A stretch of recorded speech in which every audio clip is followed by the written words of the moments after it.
ચાલો આજે એક બહુ જ ઊંડા વિષયને સમજીએ, પરમ આનંદ. એક એવો આનંદ જે કાયમી હોય, જે ક્યારેય ઓછો ના થાય. આખી વાત એક પ્રાચીન આધ્યાત્મિક પ્રવચન પર આધારિત છે, જે આપણને કાયમી સંતોષ મેળવવાનો એકદમ સ્પષ્ટ રસ્તો બતાવે છે. આપણા બધાના મનમાં ક્યારેક તો આ સવાલ આવ્યો જ હશે, ખરું ને, કે શા માટે કોઈ પણ ખુશી આવે છે અને તરત જતી રહે છે, અને જ્યારે જાય ત્યારે પાછળ એક ખાલીપો મૂકીને જાય. આપણી આજની ચર્ચા બસ આ જ મૂળભૂત સવાલથી શરૂ થાય છે. તો આ સવાલના જવાબમાં આ પ્રવચન એક શબ્દ આપે છે: પરમ રસ. હવે આ કોઈ સામાન્ય સુખ નથી હો. દુનિયાના જે સુખો છે એ તો આપણી શક્તિને ચૂસી લે છે, પણ પરમ રસ એ તો આત્માનું પોષણ છે, જે આપણને અંદરથી ભરી દે છે. ઓકે, તો આ પરમ રસ સુધી પહોંચવાનો રસ્તો શું છે? એના માટે આ પ્રવચનમાં 5 ચાવીઓ બતાવી છે. આપણે એક પછી એક એને સમજીશું. પરમની વાણી, અચળ વફાદારી, તીવ્ર વૈરાગ્ય અને છેલ્લે વિસ્તાર અને વિલય. તો ચાલો શરૂ કરીએ આ સફર.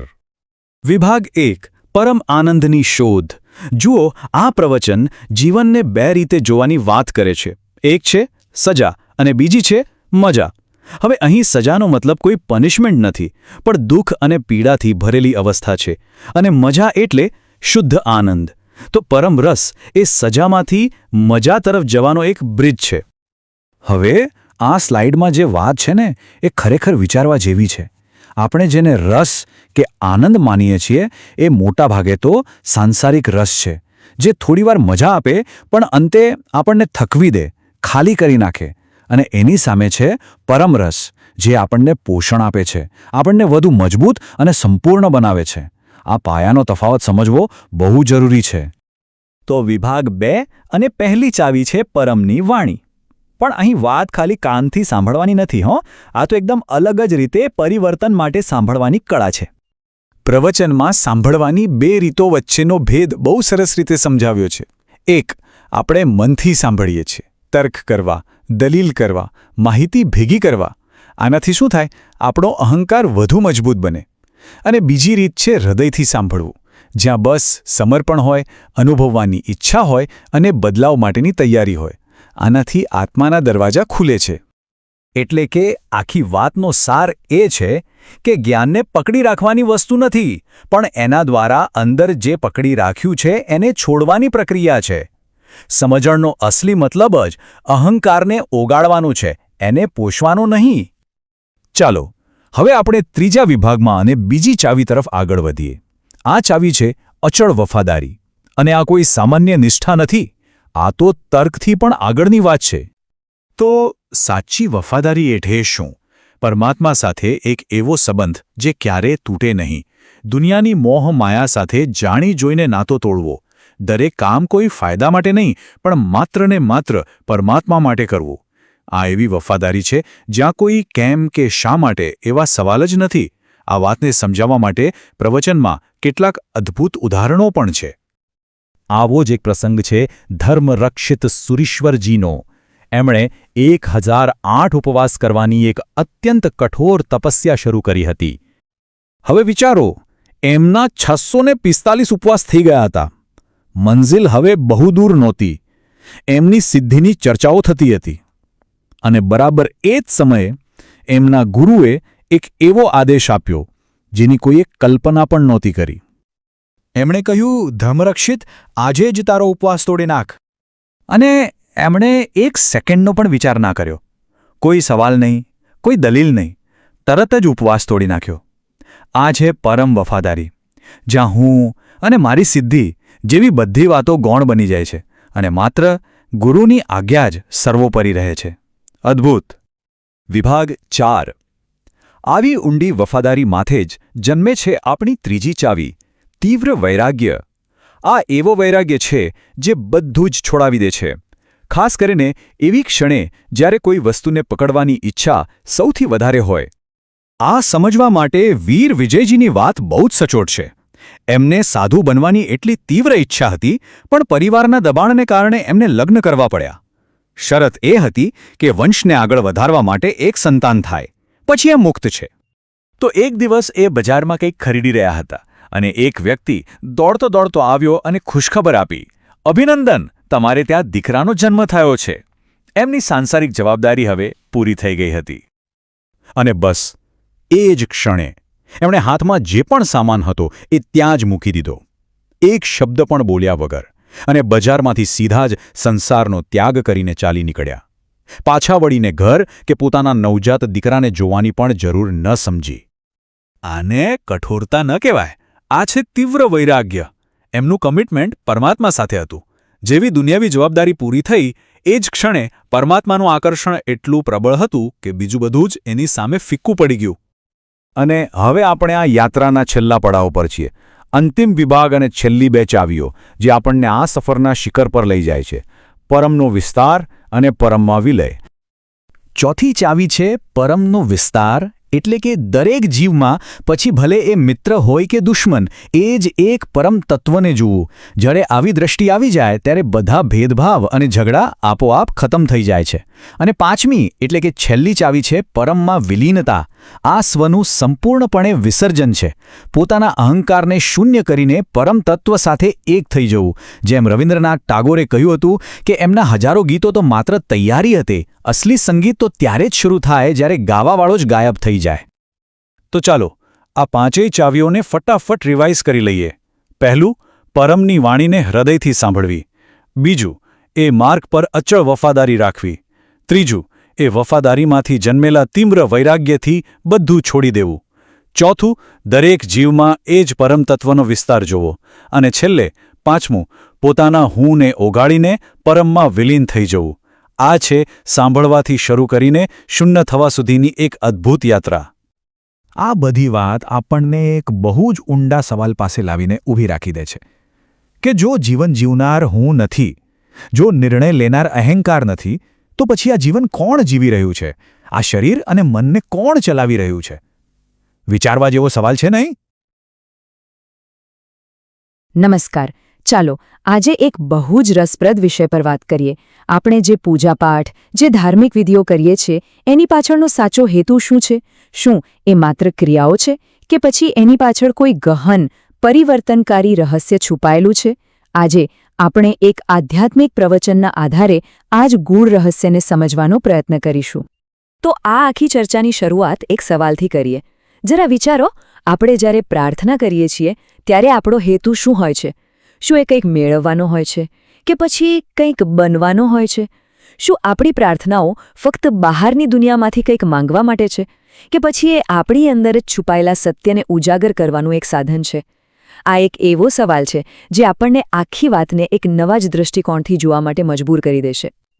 તો સૌથી પહેલો અને મૂળભૂત સિદ્ધાંત એ છે કે સાચું સુખ, જે કાયમ ટકે એવું સુખ છે, એ કોઈ બહારની વસ્તુ જ નથી. એને ક્યાંયથી મેળવવાનું નથી. કેમ? કારણ કે એ તો આપણો પોતાનો સ્વભાવ છે. આપણે જેને આમ તેમ શોધી રહ્યા છીએ એ ખજાનો તો આપણી અંદર જ પડેલો છે. આપણું જે મૂળ સ્વરૂપ છે એ જ તો પરમાત્મા છે અને એ પોતે જ સુખમય છે. શોધ ત્યાં જ પૂરી થાય છે જ્યાંથી શરૂ થઈ હતી. ચલો આ એક શબ્દને બરાબર સમજી લઈએ. સ્વભાવ. સ્વભાવ એટલે શું? આપણું સાચું મૂળભૂત અસ્તિત્વ. સ્ત્રોત એકદમ સ્પષ્ટ વાત કહે છે કે જે સુખ માટે આપણે બહાર ભટકીએ છીએ ને, એ બીજું કાંઈ નહીં પણ આપણો પોતાનો સ્વભાવ જ છે. એક બહુ સરસ વાત છે.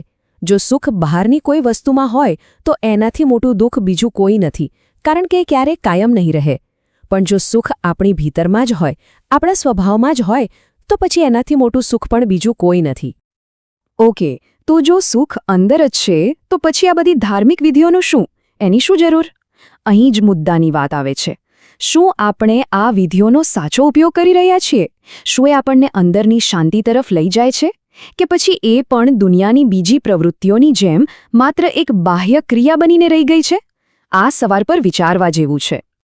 અહીં બે શબ્દો બહુ મહત્વના છે: પ્રવૃત્તિ અને નિવૃત્તિ. પ્રવૃત્તિ એટલે બહારની ક્રિયા અને નિવૃત્તિ એટલે અંદરની તરફ વળવું. જુઓ, મૂળ હેતુ શું છે? આપણી જે ચેતના છે ને, એ બહારની દુનિયામાં, લોકોમાં, વસ્તુઓમાં, વિચારોમાં ચારે બાજુ ફેલાયેલી છે, વિખરાયેલી પડી છે. આ બધી ધાર્મિક વિધિઓ, આ બધી પ્રવૃત્તિઓ એ વિખરાયેલી શક્તિને ભેગી કરી અંદરની તરફ, પોતાના આત્મા તરફ વાળવા માટેનું એક સાધન છે. પણ જો વિધિ પોતે જ ધ્યેય બની જાય, મતલબ કે માત્ર ક્રિયા કરવા ખાતર જ ક્રિયા કરીએ તો એ સંસાર વધારનારી બની જાય છે, કારણ કે એમાં મન શાંત થવાને બદલે વધારે દોડાદોડ કરે છે. તો પછી સાચો રસ્તો કયો? એની એક આખી પ્રક્રિયા છે. પહેલું પગલું છે પ્રવૃત્તિ, એટલે કે કોઈ ધાર્મિક વિધિમાં જોડાવું, પણ અહીંયા રોકાવાનું નથી. બીજું પગલું છે નિવૃત્તિ, મતલબ કે એ વિધિનો ઉપયોગ કરીને મનને બહારથી ખેંચીને અંદરની તરફ વાળવાનું છે. અને ત્રીજું અને અંતિમ પગલું છે નિર્વિકલ્પતા, એટલે કે એવી સ્થિતિ જ્યાં કોઈ વિચાર નથી, કોઈ વિકલ્પ નથી, બસ શુદ્ધ શાંતિ છે, શુદ્ધ અસ્તિત્વ. આ જ તો આપણો મૂળભૂત સ્વભાવ છે, જ્યાં આપણે પહોંચવાનું છે. બધું બરાબર લાગે છે, પણ એક બહુ મોટો અવરોધ છે જે આપણને આપણા આ સાચા સ્વભાવ સુધી પહોંચવા નથી દેતો. એક એવી ભાવના જે આપણી બધી જ અશાંતિ, બધા જ દુઃખના મૂળમાં બેઠેલી છે. ચાલો એને ઓળખીએ. અને એ ભાવના છે અધિકાર ભાવ. આ શબ્દનો અર્થ સીધા શબ્દોમાં કહીએ તો મારું હોવાની ભાવના. આ મારું છે, બસ આ જ ભાવના. કોઈ વસ્તુ આપણી છે, એના પર આપણો હક છે, આપણી માલિકી છે, એવી જે ઊંડે ઊંડે પડેલી લાગણી છે ને, એ જ છે અધિકાર ભાવ. અને સ્ત્રોત મુજબ આ જ બધા બંધન અને દુઃખનું મૂળ કારણ છે. અને આ મારું હોવાની ભાવના ક્યાં ક્યાં ફેલાયેલી છે એ જુઓ. મારું ઘર, મારા બાળકો, મારા પૈસા, આ તો બધું સમજાય એવું છે, પણ વાત અહીં અટકતી નથી. એનાથી પણ સૂક્ષ્મ સ્તરે મારી બુદ્ધિ, મેં કરેલા સારા કામો, મારા ગુરુ, અને અહીં સુધી કે મારી ભક્તિ. જ્યારે એમ થાય કે આ મારી ભક્તિ છે, ત્યારે એ ભક્તિ પર પણ માલિકી ભાવ આવી ગયો, અને એ એકદમ સૂક્ષ્મ અહંકારને જન્મ આપે છે. આ અધિકાર ભાવ અને અનેકતાની જે જાળ છે એ કેટલી મજબૂત છે એ સમજવા માટે એક બહુ જ સુંદર પ્રાચીન વાર્તા છે. રાજા નમી રાજર્ષિની આ વાર્તા, જે બતાવે છે કે કેવી રીતે અંધાધૂંધી અને ઘોંઘાટમાંથી સ્પષ્ટતા અને શાંતિ સુધી પહોંચી શકાય. તો વાત એમ હતી કે મિથિલાના રાજા નમી રાજર્ષિને ભયંકર માથું દુખતું હતું. હવે એમની 8 રાણીઓ એમના માટે ચંદનનો લેપ તૈયાર કરી રહી હતી. બધી રાણીઓના હાથમાં ઘણી બધી બંગડીઓ, અને લેપ ઘસતી વખતે બંગડીઓનો ખણ ખણ ખણ અવાજ રાજાનું માથું દુખાવામાં ફાટી જતું હતું. એમણે ચીસ પાડી કે આ બંગડીઓનો અવાજ અસહ્ય છે, બંધ કરો આને. હવે આનો ઉપાય એકદમ સરળ હતો. રાણીઓએ શું કર્યું? એમણે પોતાના હાથમાંથી બધી બંગડીઓ ઉતારી નાખી. બસ દરેકના કાંડા પર માત્ર એક એક બંગડી રહેવા દીધી, અને અવાજ એકદમ બંધ. ચારે બાજુ શાંતિ છવાઈ ગઈ. આ એક નાનકડી ઘટના હતી, પણ એણે રાજાના મનમાં જ્ઞાનનો દીવો પ્રગટાવી દીધો. અને એ ક્ષણે રાજાને જે સમજાયું એ જ આખી વાતનો સાર છે. એમને થયું કે જ્યાં એક છે ત્યાં કોઈ સંઘર્ષ નથી, કોઈ અવાજ નથી, પણ જ્યાં બે છે, જ્યાં અનેક છે, ત્યાં જ સંઘર્ષ છે, ત્યાં જ અશાંતિ છે. બસ આ એક વાક્યમાં એમને જીવનનું સત્ય મળી ગયું, અને એ જ ઘડીએ એમણે પોતાના જીવનમાં એક થવાનો, એટલે કે બધી આસક્તિઓ છોડી દેવાનો નિર્ણય કરી લીધો. તો આ વાર્તામાંથી આપણને બોધ તો મળ્યો, પણ હવે આને જીવનમાં ઉતારવું કઈ રીતે? એના માટે સ્ત્રોતમાં એક બહુ જ પ્રેક્ટિકલ રસ્તો બતાવ્યો છે. એક એવી માનસિક અવસ્થા કેળવવાની છે જેને કહી શકાય નો રિસ્પોન્સ ઝોન. આ નો રિસ્પોન્સ ઝોનમાં પ્રવેશવા માટે 5 ચાવીઓ, 5 સિદ્ધાંતો છે. ચાલો એક પછી એક એને વિગતવાર સમજીએ. પહેલું, કોઈ અધિકાર નહીં, એટલે કે અધિકાર ભાવનો ત્યાગ.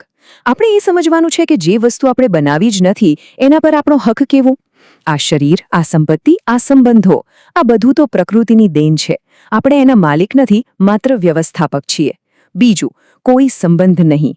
આનો અર્થ એ છે કે આપણો જે જ્ઞાન સ્વભાવ છે, આપણો આત્મા, એને આ બહારની ભૌતિક વસ્તુઓ સાથે કોઈ લેવા દેવા જ નથી. ત્રીજું, કોઈ જરૂરિયાત નહીં. આપણો આત્મા પોતે જ સંપૂર્ણ છે, પરિપૂર્ણ છે, એને બહારની કોઈ વસ્તુની જરૂર જ નથી. ચોથું, કોઈ પુનરાવર્તન નહીં. આપણે ભૂતકાળની વાતો, સારા નરસાનુભવો, એને વારંવાર મનમાં વાઘોડ્યા કરીએ છીએ. આનાથી ફક્ત આપણો અહંકાર જ પોષાય છે. અને પાંચમું, કોઈ પ્રતિકાર નહીં. જીવનમાં જે કંઈ પણ પરિસ્થિતિ આવે છે એ આપણા જ કર્મોનું ફળ છે. એની સામે લડવાને બદલે એનો શાંતિથી સ્વીકાર કરવો. તો આ બધી આંતરિક મહેનત પછી આ આખી યાત્રાનું પરિણામ શું આવે છે? હવે આપણે આ ચર્ચાના સૌથી શક્તિશાળી નિષ્કર્ષ પર આવી રહ્યા છીએ. અંતિમ પરિવર્તન કેવું હોય છે? જ્યારે આ યાત્રા પૂરી થાય છે ત્યારે જ ધાર્મિક વિધિનો સાચો હેતુ સિદ્ધ થાય છે. વ્યક્તિ બહારની વસ્તુઓ માંગનાર ભિખારી મટી જાય છે. કેમ? કારણ કે એ પોતાના સાચા સ્વભાવને, પોતાની અંદર રહેલી પૂર્ણતાને ઓળખી લે છે. પછી માંગવાનું રહેતું જ નથી. અને આ આખી યાત્રાને એક જ વાક્યમાં કહેવી હોય તો આનાથી સુંદર બીજું કોઈ વાક્ય નથી. મંદિરમાં સેવક તરીકે પ્રવેશ કરો અને દૈવી સ્વરૂપ બનીને બહાર નીકળો. આનો અર્થ શું? એનો અર્થ એ છે કે જ્યારે પરમાત્મા સાથે એવી એકાકારતા સંધાઈ જાય કે હું જેવું કંઈ બચે જ નહીં, જે કંઈ છે એ બધું પરમાત્મા જ છે, ત્યારે જ સાચી પૂજા થઈ કહેવાય. તો આ ચર્ચાના અંતે ચાલો આપણે સૌ આપણી જાતને એક સવાલ પૂછીએ. આજે, અત્યારે એવી કઈ એક મારી વસ્તુ છે, માલિકીની એવી કઈ એક ભાવના છે જેને આપણે છોડી શકીએ અને એને છોડીને આંતરિક શાંતિની એક ક્ષણનો, થોડી હળવાશનો અનુભવ કરી શકીએ? આના પર જરૂર વિચાર કરજો. ક્યારે એવો વિચાર આવ્યો છે કે સાચું, કાયમી સુખ એ ખરેખર ક્યાંથી મળે? વેલ, આજે આપણે એ જ સવાલનો જવાબ શોધવા નીકળ્યા છે. એક એવી યાત્રા પર જે આપણને આંતરિક શાંતિ તરફ દોરી જશે. અને આ સફરમાં આપણી સાથે છે જીવનના 6 એવા શક્તિશાળી ઉપદેશ જે સાચા આનંદનો રસ્તો બતાવશે. તો આપણી આજની સફરનો આ છે નકશો. આપણે આ 6 તબક્કાઓમાંથી પસાર થઈશું. પાયાથી શરૂ કરીને અભ્યાસના માર્ગ પર ચાલીશું, જીવન જીવવાની કળા શીખીશું અને અંતે એ બિનશરતી આનંદ સુધી પહોંચીશું. ચાલો ત્યારે શરૂ કરીએ. આ 6 ઉપદેશોને હિત શિક્ષા પણ કહેવાય છે. હિત શિક્ષા એટલે શું? એવું શિક્ષણ જે આપણું કલ્યાણ કરે. આ કોઈ છૂટક વાતો નથી, પણ એકદમ વ્યવસ્થિત સ્ટેપ બાય સ્ટેપ ગાઈડ છે, જે આપણને એક મજબૂત વિશ્વાસથી શરૂ કરાવીને સાચા આનંદના શિખર સુધી લઈ જાય છે. કોઈ પણ મોટી ઇમારત માટે પાયો સૌથી મહત્વનો હોય છે, ખરું ને?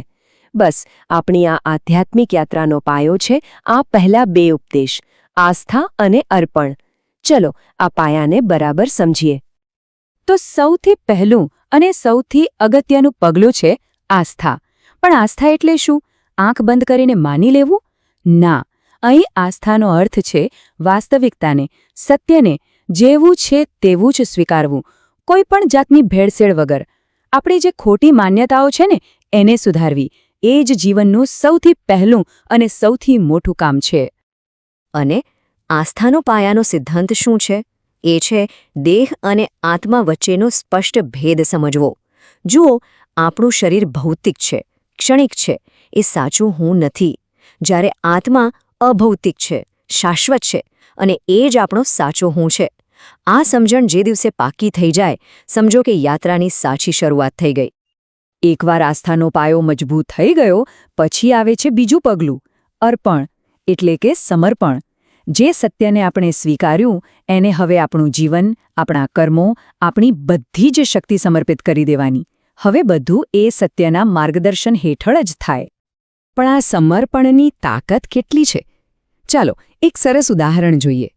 એક માતા છે જેની દીકરીનું વર્તન કહી શકાય કે ખૂબ જ મુશ્કેલ છે. છતાં પણ એ માતા એકદમ શાંત રહી શકે છે. કેમ? કારણ કે એમણે કર્મના સિદ્ધાંતને પોતાનું જીવન અર્પણ કરી દીધું છે. એમને ખબર છે કે મારા જ કર્મના બંધનો તૂટી રહ્યા છે, એટલે જ દ્વેષની કોઈ જગ્યા જ નથી. જુઓ, આ છે સાચા સમર્પણની શક્તિ. ચાલો હવે ત્રીજા ઉપદેશ પર આવીએ. એ છે અભ્યાસ. પાયો તો બની ગયો આસ્થા અને અર્પણનો, પણ હવે એના પર ઇમારત ચણવા માટે મહેનત તો કરવી પડે ને? બસ એ મહેનત એટલે અભ્યાસ. આપણા મનને, આપણી જૂની આદતોને બદલવા માટેનો સક્રિય પ્રયાસ. અને આ અભ્યાસના પણ 2 મુખ્ય ભાગ છે. પહેલો છે અધ્યયન, એટલે કે સારા આધ્યાત્મિક ગ્રંથો વાંચવા, સમજવા, જ્ઞાન મેળવવું. અને બીજો, જે વધુ મહત્વનો છે, એ છે પ્રેક્ટિસ. જે કંઈ શીખ્યા એને રોજબરોજના જીવનમાં ઉતારવું, પોતાના દૃષ્ટિકોણને સતત બદલવાનો પ્રયાસ કરવો. તો રોજિંદા જીવનમાં આ અભ્યાસ કેવી રીતે કરવાનો? એના માટે આ 3 સિદ્ધાંતોને જીવનમાં વણી લેવાના છે. પહેલું, જે કંઈ પણ બને એને સ્વીકારવાનું કે આ બરાબર છે, આનાથી મનમાં સમતા આવે છે. બીજું, એ સમજવાનું કે આપણે કરતા નથી, માત્ર જોનારા, સાક્ષી છીએ. આનાથી અહંકાર ઓગળવા માંડે છે. અને ત્રીજું, સૌથી અઘરું પણ સૌથી સુંદર, કારણ વગર ખુશ રહેવું. કારણ કે આનંદ આપણો સ્વભાવ છે, એ કોઈ બહારની વસ્તુ પર આધારિત નથી. હવે આવે છે ચોથો ઉપદેશ, અભિનય. આ બહુ રસપ્રદ છે. આનો અર્થ છે જીવનને એક નાટકની જેમ જીવવું, એક કુશળ અભિનેતાની જેમ. આ કળા આપણને શીખવે છે કે સંસારના બધા જ પાત્રો ભજવવાના, પણ અંદરથી અલિપ્ત રહેવાનું, આપણી આંતરિક શાંતિને સાચવી રાખવાની. આને સમજવા માટે એક બહુ સરસ વાર્તા છે. એક ગુરુએ પોતાના શિષ્યને પહાડની ટોચ પર ચડવા કહ્યું, પણ શરતે કે સાથે 4 ઈંટ લઈ જવાની. બિચારો શિષ્ય થાકી ગયો.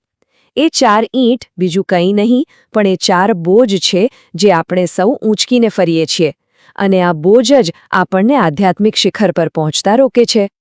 તો કઈ છે આ 4 ઈંટો? પહેલો છે અહંકાર, હું કંઈક છું. બીજો છે અપેક્ષા, મને આ મળવું જ જોઈએ. ત્રીજો છે આસક્તિ, આના વગર મારું શું થશે? અને ચોથો છે આપણો પોતાનો અભિપ્રાય, હું જ સાચો છું. આ 4 બોજ જ્યાં સુધી આપણે નીચે નહીં મૂકીએ ત્યાં સુધી સાચી શાંતિ મળવી મુશ્કેલ છે. તો હવે આપણે સૌએ પોતાની જાતને પૂછવાનો સમય છે કે આપણે આમાંથી કયો બોજ ઊંચકીને ફરી રહ્યા છીએ? કઈ ઈંટો છે જેણે આપણી ગતિ ધીમી કરી દીધી છે? અને શું હવે એમને નીચે મૂકી દેવાનો સમય નથી આવી ગયો? ચાલો હવે યાત્રાના લક્ષ્ય તરફ આગળ વધીએ. 5મો ઉપદેશ છે અનુભૂતિ.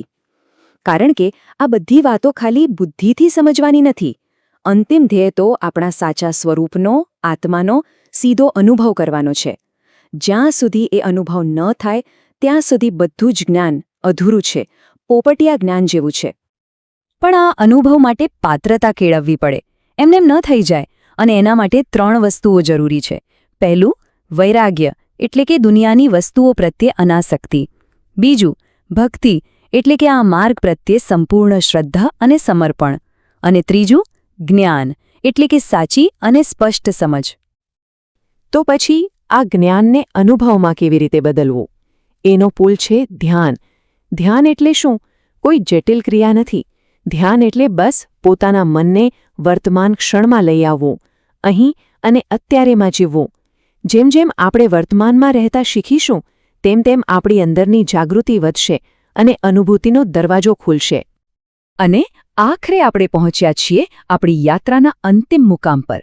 6થો ઉપદેશ, જે ખરેખર તો આખી યાત્રાનું ફળ છે, આનંદ.